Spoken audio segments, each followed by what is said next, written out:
Në Ballkanin Perëndimor, Rusia po e përdor ndikimin në Serbi dhe destabilizimin për të krijuar vakum sigurie. Cilat janë rreziqet kryesore që kërcënojnë rajonin ton sot?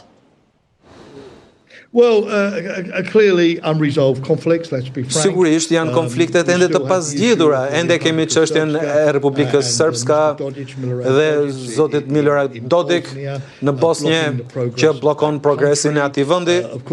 Sigurisht kemi paqëndrueshmërinë e vet Beogradit me demonstratën e studentëve, edhe me përkujtimoren e incidentit të stacionit të kuroror në Novi Sad dhe Serbia ende që ka nevojë të vendos në cilin kamp do të qëndroj tashmë me Rusin ose me qytetërimin perëndimor.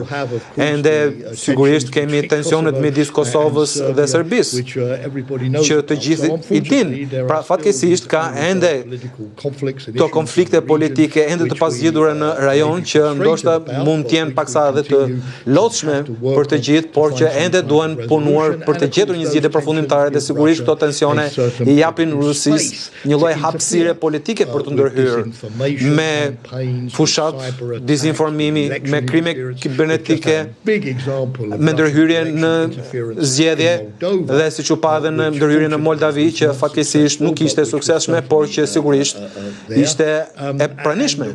Dhe Rusia e shikon që Ballkani është një vendodhje e mirë me politikën e vet polarizuese për aktivitetet e luftës hibride.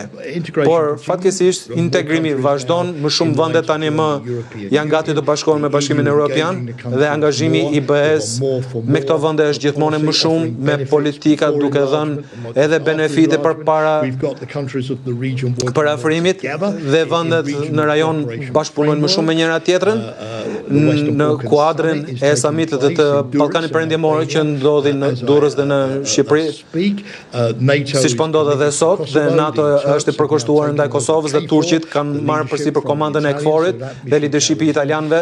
Pra ky mision vazhdon, po sigurisht Rusia është prezente, por edhe ne jemi të pranishëm.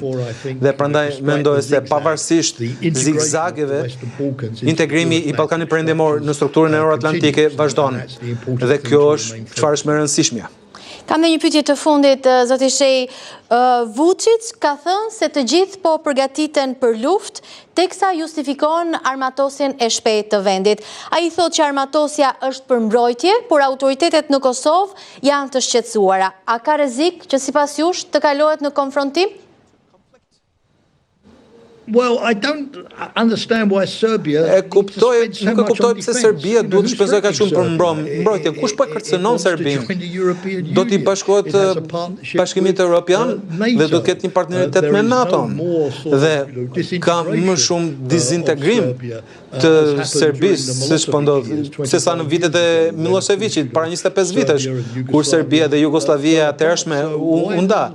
Dhe pse Vučić ka nevojë të shpenzojë para për avion reaktiv ushtarak, për tanke dhe të blej armë nga Rusia dhe Kina?